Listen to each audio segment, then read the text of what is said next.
Assalamualaikum warahmatullahi wabarakatuh. Alhamdulillah wassalatu wassalamu ala Rasulillah. Segala puji dan puja kehadirat Allah Subhanahu wa taala, juga salawat dan taslim kepada Nabi besar Muhammad sallallahu alaihi wa ala alihi wa sahbihi wasallam.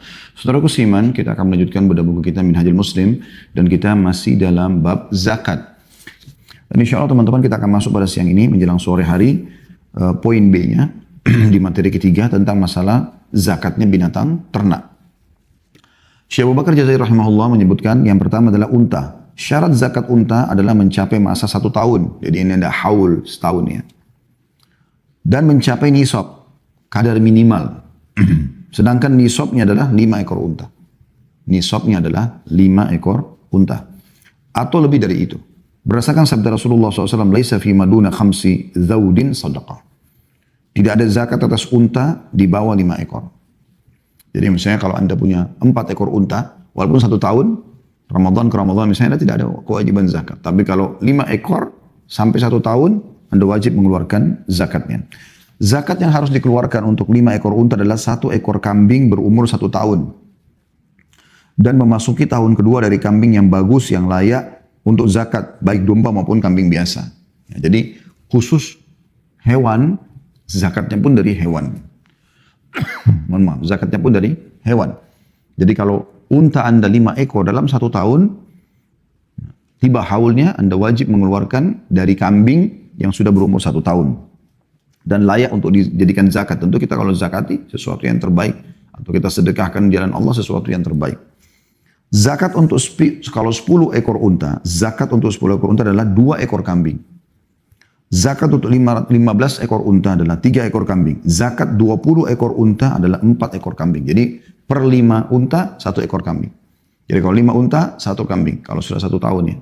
10 ekor unta 2 ekor kambing. 15 ekor unta 3 ekor kambing. 20 ekor unta 4 ekor kambing. Sedangkan zakat 25 ekor unta adalah 1 ekor anak unta betina atau bintu makhat dalam bahasa Arabnya. Kalau sudah 25 ekor unta di peternakan Anda dan 1 tahun, maka di sini Anda akan mengeluarkan 1 ekor ya, unta betina yang berumur 1 tahun dan memasuki tahun kedua. Jika tidak ada, boleh dengan unta jantan atau dikenal dengan ibnu labun yang berumur 2 tahun dan memasuki tahun ketiga. Jika unta tersebut sudah mencapai 36 ekor, tadi kan sampai 25 ekor ya. Jadi 5 sampai 20 yang dizakati per 5-nya 1 ekor kambing. Kalau sudah 25, ya, itu berarti zakatnya yang dikeluarkan 1 ekor unta, ya, betina yang berumur setahun masuk tahun kedua. Kalau tidak ada, ini dikenal dengan bintu makhat ya. Kalau tidak ada, boleh dengan 1 ekor unta jantan yang umurnya 2 tahun masuk 3 tahun, yang dikenal dengan ibnu labun. Kalau 36 ekor unta Anda, maka zakatnya adalah 1 ekor anak unta betina atau bintu labun yang berumur 2 tahun dan memasuki tahun ketiga. Ya, jadi dari 25 sampai 36 itu zakatnya kurang lebih ya, mirip. Bedanya hanya kalau 25 sampai 35 ekor unta, Anda wajib mengeluarkan zakat. Anda wajib mengeluarkan zakatnya 1 ekor unta betina atau bintu labun umur setahun, ini umurnya setahun masuk 2 tahun. Kalau 36 ya, ekor, maka Anda wajib mengeluarkan 1 ekor unta betina sama bintu labun, cuma beda umur. Umurnya 2 tahun masuk tahun ketiga. Jadi lebih dewasa, biasanya lebih mahal memang harganya. Jika jumlah unta itu mencapai 45 ekor, 10 ekor lagi di atasnya, zakatnya adalah 1 ekor anak unta betina atau hiqqah yang berumur 3 tahun dan memasuki tahun keempat. Ya, jadi ini kita bisa mudah sebenarnya menghafalnya. Kalau 5 ekor unta, 1 ekor kambing. Kalau 10 ekor unta, 2 ekor kambing. 15 ekor unta, ya, 3 ekor kambing. 20 ekor unta dalam 1 tahun Anda punya, maka 4 ekor kambing. Di atas itu, ya, sampai 24 itu ya, 25 ekor, ya, itu sampai 35 ekor, zakatnya sudah 1 ekor unta. Betina, bintu labun namanya, yang berumur 1 tahun masuk tahun kedua. Atau kalau tidak ada bisa diganti dengan tadi, unta jantan yang 2 tahun masuk 3 tahun. Tapi kita kembali ke hukum dasarnya adalah mengeluarkan 1 unta betina umur 1 tahun masuk 2 tahun. Kalau 36 sampai 45, itu berarti 1 ekor unta betina sama tadi bintu labun cuma beda umur. Umur 2 tahun masuk 3 tahun. Kalau 46 ya, sampai 60, itu Anda mengeluarkan haqqah. 1 ekor unta betina juga, tapi umurnya sudah 3 tahun masuk 4 tahun. Jadi lebih dewasa. Jika jumlah untanya mencapai 61 ekor, maka zakatnya adalah 1 ekor unta betina yang dikenal dengan nama jaza'ah, itu berumur 4 tahun. Jadi sekali lagi, kalau di bawah 20 ekor unta, setiap 5 ekor 1 ekor kambing zakatnya. Kalau sudah 25 ekor unta Anda miliki, zakatnya 1 ekor unta betina bintu labun umur setahun masuk 2 tahun. Ya. Itu 25 sampai 35. Kalau 36 ekor sampai 45 ekor, zakatnya 1 unta betina umur 2 tahun masuk 3 tahun. Kalau sudah 46 ekor sampai 60 ekor, zakatnya al-haqqah 1 ekor unta betina umur 3 tahun masuk 4 tahun. Kalau sudah 61 ekor ke atas, ya, 61 sampai 75 ekor, itu zakatnya jaza'ah, yaitu unta betina yang sudah berumur 4 tahun. Jika unta tersebut berjumlah 76 ekor, tadi kan 61 sampai 75. Kalau 76 ekor, zakatnya adalah 2 ekor anak unta betina atau bintu labun. Nah, di sini mulai angka 76 ekor unta sudah pindah zakatnya ke 2 ekor unta. Ya. Yang berumur 2 tahun dan memasuki tahun ketiga. Yang berumur 2 tahun yang memasuki tahun ketiga. Jika jumlah unta tersebut mencapai 91 ekor, maka zakatnya adalah 2 ekor unta betina haqqah atau hiqqah yang berumur 3 tahun dan memasuki tahun keempat. Ya, jadi mulai di bawah 75 ekor unta semuanya cuma 1 ekor yang dikorbankan, ya, atau yang dizakatkan tepatnya. Mohon maaf. Kalau sudah 76 ekor sudah pindah ke 2 ekor unta yang sama tadi bintu labun yang berumur 2 tahun masuk tahun ketiga. Mirip dengan zakat tadi, mohon maaf. Mirip dengan zakat, ya, dari 36 ke 46. Kalau sudah, itu 76 sampai 90 ya. Kalau sudah 91 ekor, zakatnya 2 ekor hiqqah atau unta betina yang berumur 3 tahun masuk 4 tahun. Ya. Jika jumlah untanya mencapai 120 ekor, jika jumlah untanya mencapai 120 ekor, maka zakatnya dihitung per 40 ekor dengan 1 ekor unta betina atau bintu labun yang berumur 2 tahun dan memasuki tahun ketiga. Jadi kalau 120 ekor unta Anda berarti dibagi 3, ya. 40 ekor dikeluarkan 1 bintu labun yang umur 2 tahun masuk 3 tahun. Mirip tadi dengan zakatnya 36 sampai 45. Berarti sini Anda keluarkan kalau 120 ekor, 3 ekor bintu labun yang berumur 2 tahun masuk 3 tahun. Ya. Dan zakat unta untuk setiap 50 ekor adalah 1 ekor unta betina atau hiqqah yang berumur 3 tahun dan memasuki tahun keempat. Ya. Kalau sudah lebih dari 120 ekor, itu sudah mulai dihitung per 50 1 hiqqah atau unta betina yang berumur 3 tahun masuk 4 tahun. Ada catatan kata beliau, orang yang wajib mengeluarkan zakat dengan membayar hewan, dalam hal ini unta, yang mencapai umur tertentu tetapi ia tidak memilikinya, ia dapat atau harus membayarnya dengan hewan yang ada walaupun umurnya lebih muda dari yang seharusnya dan menambahkan kepada petugas atau amil zakat berupa 2 ekor kambing atau 20 dirham. Jika hewan yang diberikan adalah yang umurnya lebih tua dari yang seharusnya, maka petugas harus mengembalikan kepada pemberi zakat berupa 2 ekor kambing atau 20 dirham untuk mengurangi kelebihannya. Kecuali dalam hal ini, anak unta jantan atau ibnu labun yang berumur 2 tahun dan memasuki tahun ketiga. Ia boleh dipergunakan sebagai zakat untuk menggantikan anak unta betina atau binti makhat yang berumur 1 tahun dan memasuki tahun kedua tanpa tambahan apapun seperti yang dijelaskan di muka tadi.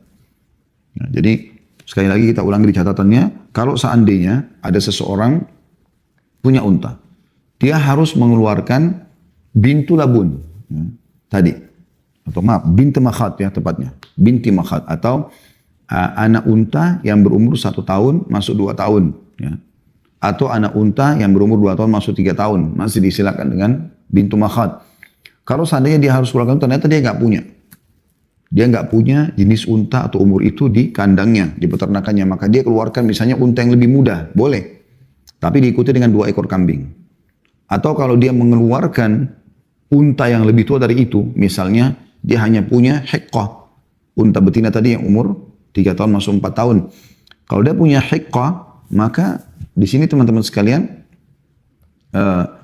dia menyerahkan zakatnya kepada amil zakat atau pemerintah misalnya, maka pemerintah atau amil zakat mengembalikan 2 ekor kambing kepada dia, karena ada kelebihannya.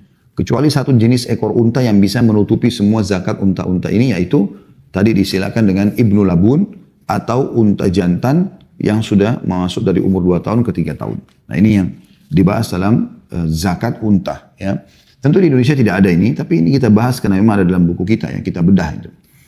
Kemudian yang kedua, sapi. Dan ini yang di Indonesia yang perlu kita tekankan karena banyak yang peternak sapi ya. Syarat zakat sapi adalah mencapai masa 1 tahun atau haul. Dan mencapai nisab. Nisab kadar minimalnya. Sedangkan nisabnya adalah 30 ekor sapi. Dan dari kalau unta, 5 ekor unta sudah ada zakatnya 1 ekor kambing. Ya. 10 ekor unta, 10 ekor unta, 2 ekor kambing. 15 ekor unta, 3 ekor kambing. 20 ekor unta, 4 ekor kambing.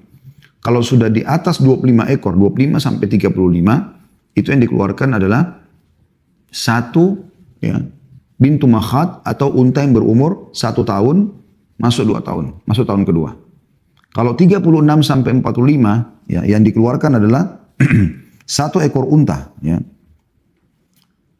Dikenal dengan bintu labun. Kalau tadi kan bintu makhat. Ini bintu labun, yaitu unta betina yang berumur 2 tahun masuk 3 tahun. Kalau sudah 46 sampai 60, yang dikeluarkan adalah hiqqah atau unta betina yang berumur 3 tahun masuk 4 tahun. Kalau 61 sampai 90, ya, maaf, sampai 75. 60 sampai 75 yang dikeluarkan adalah jaza'ah atau unta yang sudah berumur 4 tahun. Masuk tahun kelima. Jika 76 ekor, zakatnya adalah 2 ekor bintu labun atau unta yang berumur 2 tahun masuk ke tahun ketiga. Jika unta tersebut mencapai 91 ekor, maka zakatnya adalah 2 ekor anak unta betina hiqqah, yaitu yang sudah berumur 3 tahun masuk 4 tahun. Jika unta itu mencapai 120 ekor, maka zakatnya dihitung per 4 ekornya 1 bintu labun atau unta betina yang berumur 1 tahun masuk tahun kedua. Jadi ada 3 ekor unta. Kemudian kalau di atas 120 ekor, per 50 ekornya itu dikeluarkan unta betina atau hiqqah yang berumur 3 tahun masuk 4 tahun. Sementara kalau sapi, ya, nisabnya ukuran kadar minimalnya 30 ekor. Jadi artinya di bawah 30 ekor nggak ada zakatnya. Zakat dari 30 ekor sapi itu adalah 1 ekor anak sapi yang berumur 1 tahun atau diistilahkan dengan tabi'. Ya. Jadi per 30 ekor sapi, kalau sudah sampai 30 dan 1 tahun, maka dikeluarkan zakatnya 1 ekor sapi yang berumur 1 tahun. Diistilahkan dengan tabi'. Jika jumlah sapinya sudah 40 ekor, bertambah 10 ekor lagi. Maka zakatnya adalah 1 ekor anak sapi yang berumur 2 tahun atau musinnah. Jadi beda umur saja. Kalau 30 ekor sapi Anda punya, dalam 1 tahun Anda wajib mengeluarkan 1 ekor sapi. Umur 1 tahun. Kalau sudah 40 ekor, umurnya 2 tahun. 1 ekor sapi tapi umurnya 2 tahun. Jika sapi yang dimiliki lebih dari itu, maka pada setiap 40 ekor sapi, zakatnya adalah 1 ekor anak sapi yang berumur 2 tahun atau musinnah. Dan pada setiap 30 ekor sapi, zakatnya 1 ekor anak sapi yang berumur 1 tahun. Berdasarkan sabda Nabi SAW, fi kulli 30 tabi' wa fi kulli 40 musinnah. Zakat dari setiap 30 ekor sapi adalah 1 ekor tabi' atau anak sapi yang berumur 1 tahun. Dan zakat dari setiap 40 ekor sapi adalah 1 ekor musinnah atau anak sapi yang berumur 2 tahun. Hadis ini diriwayatkan Abu Dawud nomor 1572 dan Tirmidzi 623. Dan disahihkan oleh Ibn Hibban di jilid 11 halaman 245 dan Al-Hakim jilid 1 halaman 555. Ya, jadi sederhananya sapi per 30 ekor, kalau sudah 1 tahun Anda keluarkan 1 ekor sapi yang berumur setahun. Disilakan dengan tabi'. Kalau sudah 40 ekor, maka dikeluarkan musinnah atau sapi yang sudah berumur 2 tahun. Nah kalau lebih daripada 40 ekor, dilihat ya. Per 30 ekornya dikeluarkan tadi tabi', sapi 1 ekor. Atau kalau hitungnya per 40 ekor, maka dikeluarkan musinnah. Seperti itulah. Lalu bagaimana kalau jumlah sapi saya 45 ekor, misalnya. 45 ekor berarti yang dizakati hanya yang 40 ekornya. Karena yang 5 ekornya belum masuk dalam hitungan, gitu kan.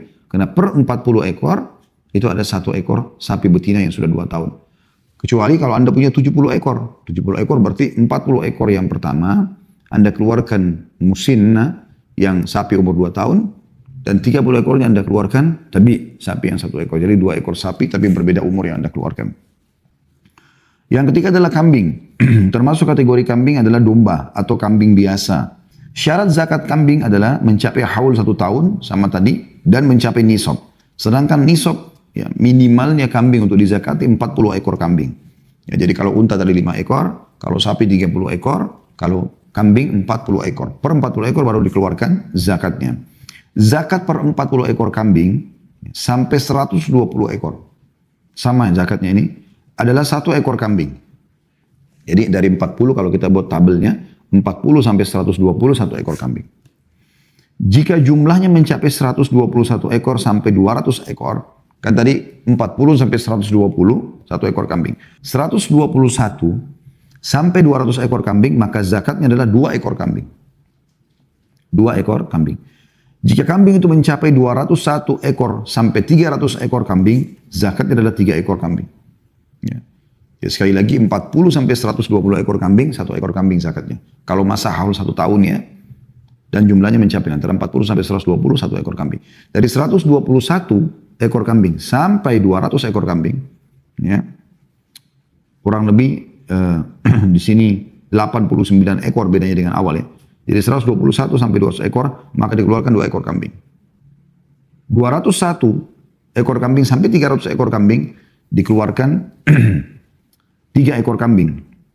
Dan jika lebih dari 300 ekor kambing, maka zakat untuk setiap 100 ekor kambing adalah 1 ekor kambing. Artinya 300 ekor, ya, itu 3 ekor kambing. Ketentuan ini berdasarkan sabda Rasulullah SAW, فَإِذَا زَادَتْ فَفِيهِ saya ulangi, فَإِذَا زَادَتْ فَفِي كُلِّ مِئَةٍ شَاتٍ. Dan jika jumlahnya melebihi, maksudnya 300 ekor, maka zakatnya setiap 100 ekor, 1 ekor kambing. Hadis ini diriwayatkan oleh Bukhari nomor 1454. Catatannya yang pertama, jumhur atau mayoritas ulama mensyaratkan bahwa binatang ternak yang terkena zakat atau wajib zakat haruslah ternak yang digembalakan, yaitu adanya seorang pengembala yang mengembalakan hewan-hewan tersebut di padang rumput atau di tanah lapang selama 1 tahun. Tetapi Imam Malik tidak mensyaratkan pengembalaan tersebut dan itu adalah perbuatan penduduk Madinah. Dalil yang dipergunakan oleh jumhur ulama adalah sabda Nabi SAW, wa fi sa'imatil ghanami idza kanat arba'ina fa fiha syatun ila isyrina wa mi'ah. Dan kambing yang digembalakan tanpa diberikan makanan ya, tidak dipersiapkan makanannya, dibawa aja ke ladang rumput yang luas lalu dia makan sendiri, maka pada setiap 40 ekor sampai 120 ekor zakatnya 1 ekor kambing. Hadis ini diriwayatkan Abu Daud nomor 1567. Sabda beliau menyebutkan, dan pada kambing yang digembalakan telah dijadikan sebagai dalil oleh jumhur ulama untuk mensyaratkan pengembalaan pada hewan-hewan ternak. Syarat tersebut bagi zakat kambing adalah nas di atas. Maksudnya tadi ya, hadits itu. Sedangkan syarat pengembalaan bagi unta dan sapi dikiaskan pada kambing. Mereka berpendapat sesungguhnya di dalam kesulitan mencari rumput dan beban yang ditanggungnya terdapat sesuatu yang dapat menjadikan pengembala itu sebagai syarat dikeluarkannya zakat. Itu catatan yang pertama. Catatan yang kedua, zakat tidak diwajibkan atas jumlah hewan ternak yang berada di antara 2 nisab atau pada kelipatan 40 ekor kambing. Misalnya, hingga sampai 120 ekor, sehingga zakatnya tetap 1 ekor kambing. Jika jumlah kambing yang mencapai 121 ekor, maka pemiliknya wajib mengeluarkan zakat dengan 2 ekor kambing. Sudah kita jelaskan tadi itu ya. Jumlah kambing antara 40 ekor sampai 120 ekor inilah yang disebut dengan waqas. Dan tidak wajib zakat di dalamnya kecuali 1 ekor. Jadi misalnya Anda punya 40 ekor kambing sampai 120 ekor. Artinya 40, 41, 45, 51, 61, 63, 72 sampai 120 ekor tetap 1 ekor kambing. Demikian pula waqas pada unta dan sapi. Hal ini berdasarkan penjelasan Rasulullah SAW ketika menyebutkan kewajiban zakat atas hewan-hewan ternak. Rasulullah SAW bersabda, jika hewan ternak mencapai jumlah sekian, maka zakatnya adalah sekian. Berdasarkan hadits ini, diketahui bahwa jumlah hewan ternak di antara 2 kewajiban zakat tersebut tidak terkena zakat. Terus sudah kita jelaskan ya, itu. Paparannya. Dan tadi sudah dikatakan juga, unta dan sapi dikiaskan kepada kambing. Masalah peternakannya ya, apa pengembalaannya gitu ya. Yang ketiga, domba dan kambing bisa digabungkan untuk keperluan perhitungan zakat karena keduanya termasuk satu jenis. Sejalan dengan itu, kerbau juga digabungkan dengan sapi. Unta Arab juga digabungkan dengan unta Khurasan, unta dari wilayah lain. Khurasan sebenarnya Iran ya. Karena keumuman lafaz yang dipergunakan untuk menyebut jenis hewan tertentu pada hadis Rasulullah SAW, seperti sabda beliau, wa fi sa'imatil ghanami idza kanat arba'ina fa fiha syat. Dan pada kambing yang digembalakan, jika telah mencapai 40 ekor, maka zakatnya adalah 1 ekor kambing. Dan sabda beliau juga, fi kulli khamsi zawdin syat. Zakat untuk setiap 5 ekor unta yang berumur 3 sampai 10 tahun adalah 1 ekor kambing. Dan sabda beliau yang lain juga, fi kulli thalathina minal baqari tabi'. Zakat untuk setiap 30 ekor sapi adalah 1 ekor tabi' atau anak sapi yang berumur 1 tahun. Catatan yang keempat, bagi 2 orang yang berserikat atau kongsi, jika masing-masing mempunyai hewan ternak yang mencapai nisab dan keduanya menggunakan tenaga pengembala dan ladang pengembalaan yang sama, tempat pengembang biakan dan kandangnya juga sama, maka zakatnya diambil dari keduanya dengan menjumlahkan hewan ternak yang dimiliki keduanya.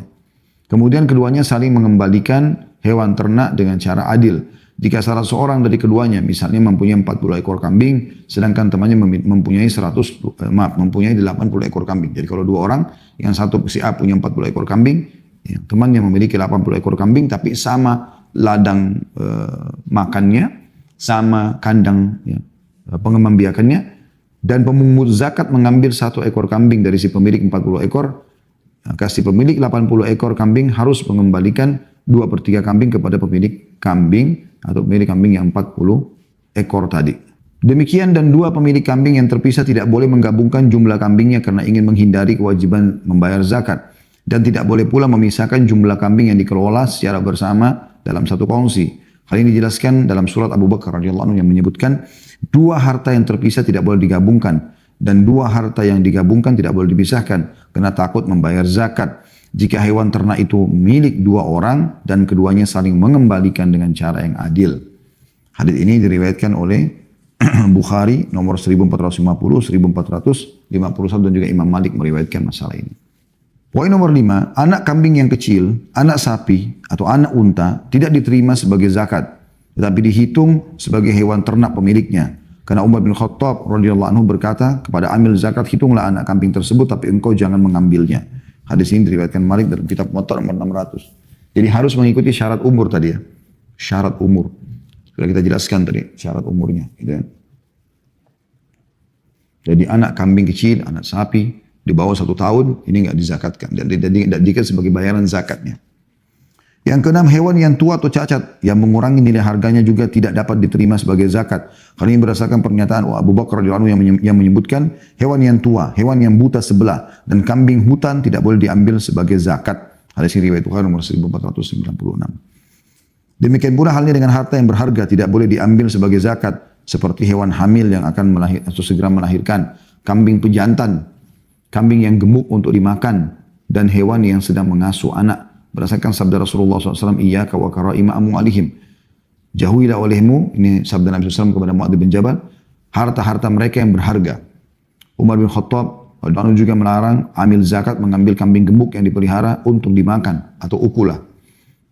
Kambing yang dipelihara untuk diambil air susunya atau hubah, dan kambing yang akan segera melahirkan atau makhid, serta kambing pejantan.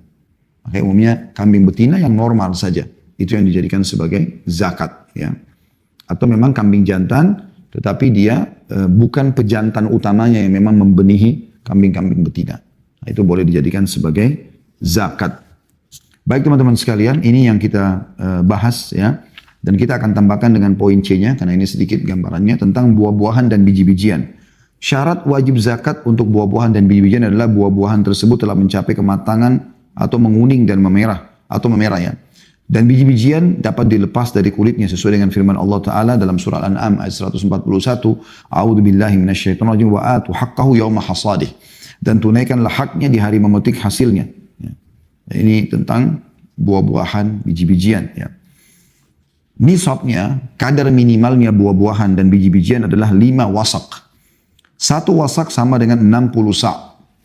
Sedangkan 1 sa' sama dengan 4 mud. Dan 1 mud adalah 544 gram gandum. Ini berdasarkan sabda Rasulullah SAW, laisa fi maduna khamsati ausukin sadaqah. Tidak ada zakat atas harta yang tidak mencapai 5 wasak. Ya. Hadis ini diriwayatkan oleh Bukhari Muslim. Jadi kurang lebih kalau kita hitung kilonya ya, kalau kita di zaman sekarang itu 652,8 kilo. Atau lebih tepatnya 653 kilo. 653 kilo hasil panen buah-buahan dan biji-bijian Anda baru ada zakatnya. kurang dari itu tidak ada zakatnya. Ukuran zakat yang wajib dikeluarkan jika tanaman tersebut diairi tanpa menggunakan alat pengairan atau diairi secara alami, zakatnya 1/10. Ya. Jika tanaman tersebut diairi melalui penyiraman atau melalui bendungan-bendungan yang sengaja dibuat untuk pengairan, maka zakat yang wajib dikeluarkan adalah 1/20 atau 5%. Jika zakat buah-buahan dan biji-bijian untuk 5 wasak atau 1/4 wasak, ya, maaf. Jadi zakat buah-buahan dan biji-bijian untuk 5 wasak adalah 1/4 wasak.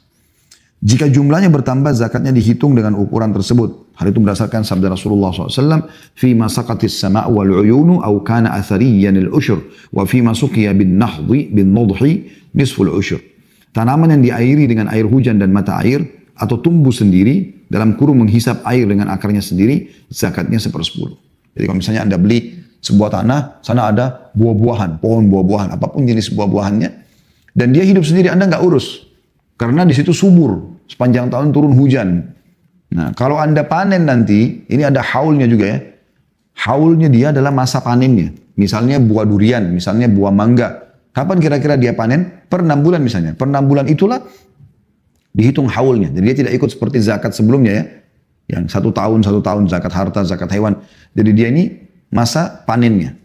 Kalau masa panennya 6 bulan berarti 1 tahun. Itu haulnya. Dan kadar minimalnya 652,8 kg baru dikeluarkan zakatnya. Atau 653 kilo. Dan cara mengeluarkan zakatnya, kalau dia tumbuh sendiri, hidup sendiri, Anda tidak urus, setahun sekali Anda datang tinggal Anda panen saja hasilnya, maka itu 10% dari hasil itu. Jadi 653 kilo berarti 65 kilo poin 3 ya, yang harus Anda keluarkan 10%-nya. Tapi kalau Anda ada biaya, ada perawatan, ada perairan, ada bendungan, ada segala macam di perkebunan Anda itu, maka zakatnya cuma 5% karena ada biaya yang Anda keluarkan. Sebagai penutup teman-teman sekalian catatan, yang pertama, orang yang mengairi tanamannya secara bergantian, sekali melalui pengairan atau irigasi, dan sekali lagi tidak melalui irigasi, zakat tanaman harus dikeluarkan adalah 7,5%. Demikian pendapat para ulama pada umumnya, sebagaimana al-allama, orang yang ulama yang terkenal, Ibnu Qudamah berkata, saya tidak melihat adanya perbedaan pendapat dalam persoalan ini. Jadi misalnya tadi kan, sederhana Anda punya perkebunan, Anda nggak urus sama sekali. Karena dia subur segala macam, paling cuma 1 orang yang jaga gitu kan. Maka ini zakatnya 10%. 10% maksud saya, 10%. Setelah tiba masa panennya. Kalau Anda ada biaya-biaya, Anda keluarkan bibit, Anda ada pegawai tetap di sana, ada bendungan, ada segala macam, maka 5% saja. Nah, kalau ada orang punya perkebunan, sekali dia hidup tanaman tersebut, misalnya di satu negara kayak kita Indonesia, kan musim hujannya tertentu tidak sepanjang tahun misalnya. 3 bulan dia dihujani, jadi dengan hujan itu kita tidak perlu biaya air, biaya segala macam, dia sudah hidup sendiri. Nah, kalau seperti itu keadaannya, dia hidup sendiri, maka dibagi di sini ya. Karena dia ada hidup sendiri dan setelah selesai musim hujan, di musim kemarau, Anda membiayainya, zakatnya berarti 7,5%. Ya. Karena tadi yang awal, kalau Anda tidak biayai 10%, kalau Anda biayai 5%. Kalau sebagian waktu Anda tidak biayai, sebagian Anda biayai 7,5% zakatnya. Poin yang kedua catatannya adalah, jenis kurma yang bermacam-macam digabungkan menjadi satu. Jika jumlahnya telah mencapai nisab, maka wajib dizakati dengan kurma yang berkualitas sedang. Tidak dipilih yang bagus-bagus saja dan tidak boleh yang buruk-buruk saja. Kurma disatukan semua. Apapun jenisnya. Mau ajwa, mau sukari, mau apa saja digabungin. Ya. Kemudian setelah itu dizakati yang sedang. Tidak yang paling bagus, tidak juga yang buruk. Catatan yang ketiga, jenis gandum yang bermacam-macam seperti qamah, syair, sult. Ya. Sult ini adalah jenis-jenis gandum. Ada yang serbuk, ada yang bijian. Ya. Ada yang besar, ada yang kecil. Ya. Juga digabungkan menjadi satu. Jika jumlahnya mencapai nisab, maka wajib dizakati dengan menggunakan jenis gandum yang paling banyak.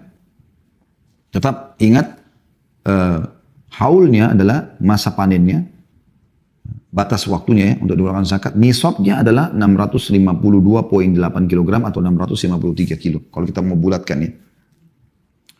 Kurma digabungin semua sama, beda-beda jenis dan beda harga pun tidak ada masalah, disatuin. Kemudian gandum pun sama. Catatan yang keempat, macam-macam kacang-kacangan juga digabungkan ke dalam satu jenis seperti kacang tanah, kacang putih, atau adas, ya, kacang pendek dan sejenisnya. Jika jumlah semuanya mencapai nisab 652,8 kg atau 653 kg, maka wajib dikeluarkan zakatnya dengan jenis yang paling banyak. Jadi mana di antara kacang-kacangan Anda panen itu yang paling banyak, itu yang dizakati. Itu maksudnya jenisnya yang dikeluarkan sebagai zakat. Yang kelima, jika masing-masing dari zaitun, biji lobak, atau wijen mencapai nisab, maka zakatnya diambil dari minyaknya. Zakatnya diambil dari minyaknya. Kemudian yang keenam, catatannya juga jenis anggur yang bermacam-macam digabungkan menjadi satu. Anggur merah, anggur hijau. Jika jumlahnya mencapai nisab 653 kg tadi, maka harus dikeluarkan zakatnya. Jika anggur tersebut dijual sebelum menjadi kismis atau anggur kering, maka zakatnya diambil dari hasil penjualan tersebut, yaitu 1/10 atau 10%. Atau 20% sesuai dengan pengairan yang dipergunakan. Yang ketujuh, padi dan jagung adalah jenis biji-bijian yang terpisah satu sama yang lain. Masing-masing merupakan jenis tersendiri, sehingga tidak digabungkan ke dalam satu jenis. Ya. Jika masing-masing jenis tanaman tersebut tidak mencapai nisab, maka tidak ada zakat yang wajib dikeluarkan. Kan tadi ada penggabungan antara kurma sama semua jenis kurma masuk, semua jenis gandum juga digabungin, ya. Semua jenis anggur warnanya, jenisnya semua digabungin. Tapi khusus padi sama jagung, walaupun di beberapa negara menjadi makanan pokok, tidak bisa digabungkan. Padi sendiri, ya, jagung sendiri. Dan kalau sudah masa panennya, haulnya, misalnya 6 bulan atau 3 bulan atau setahun, mencapai nisab 653 kilo, maka wajib dizakati. Sama tadi hukumnya, kalau dia kalau Anda tidak airi, dia hidup sendiri dengan akarnya, maka zakatnya 10%. Karena Anda tidak ada biaya. Kalau Anda keluarkan biaya, berarti 5%. Kalau sekali dihidupi oleh alam, hujan turun, sekali Anda bayar biaya perawatannya, maka 7,5% zakatnya. Catatan yang ke-8, orang yang menyewa lahan tanah dan mengolahnya, kemudian hasilnya mencapai nisab, maka ia wajib mengeluarkan zakatnya. Jadi karena dia yang panen, misalnya tanah Anda pinjam dari kerabat Anda, Anda tinggal cocok tanam di situ, buah-buahan kah, biji-bijian kah tadi, maka tetap aja dianggap zakat dari Anda, karena zakat bukan dari tanah, tapi zakat dari hasil panen Anda itu. Kalau tanah, zakatnya masuk kepada pemilik tanah. Catatan yang ke-9, orang yang memiliki buah-buahan atau biji-bijian yang cara memperoleh hadalanya dengan saya ulangi, orang yang memiliki buah-buahan atau biji-bijian yang cara memperolehnya adalah dari hibah. Dari hibah. Pemberian orang atau membeli atau sebagai warisan setelah matang, ia tidak wajib mengeluarkan zakatnya karena zakatnya menjadi kewajiban atas pemberi hibah atau penjualnya. Tetapi jika ia memperolehnya sebelum matang, maka ia wajib mengeluarkan zakatnya. Jadi kalau Anda dapat hibah itu kayak pemberian ya. Ini kebun durian, jambu, apalah mangga, ini saya hibahkan ya buat kamu ambil aja. Nah di sini dilihat, kalau Anda terima sebelum matang, maka zakat nanti pada saat panen Anda yang keluarkan. Tapi kalau sudah matang, zakatnya dari pemberi hibah. Kemudian yang ke-10, barang siapa mempunyai hutang yang dapat menguras seluruh hartanya sampai habis atau mengurangi nisabnya, maka ia tidak wajib mengeluarkan zakat. Nah, ini poin penting ya. Jadi kalau misalnya seorang pengusaha besar, dia miliaran, terus tiba-tiba bangkrut. Nah pada saat bangkrut itu misalnya, haul dia Ramadan ke Ramadan. Pas bulan Sya'ban, bangkrut. Ya, tenggelam kontainernya, kebakaran perusahaannya, apalah segala macam. Pokoknya itu yang bangkrut. Akhirnya dia punya utang yang banyak. Di sini tidak wajib dia zakat. Walaupun besok sehari lagi akan masuk Ramadan, masa haulnya tiba. Karena dia nggak punya apa-apa sekarang. Tetap ada syarat masa haul setahun dan nisab kadar minimalnya. Kecuali harta yang dia milikin masih bisa mencapai nisab 85 gram emas dan utang semua sudah dibayar sama dia, baru dia keluarkan zakat sisa uangnya itu. Allahu a'lam. Ini bahasan kita teman-teman sekalian tentang masalah zakat, dan insya Allah pertemuan akan datang kita akan masuk ke materi keempat, masalah para penerima zakat.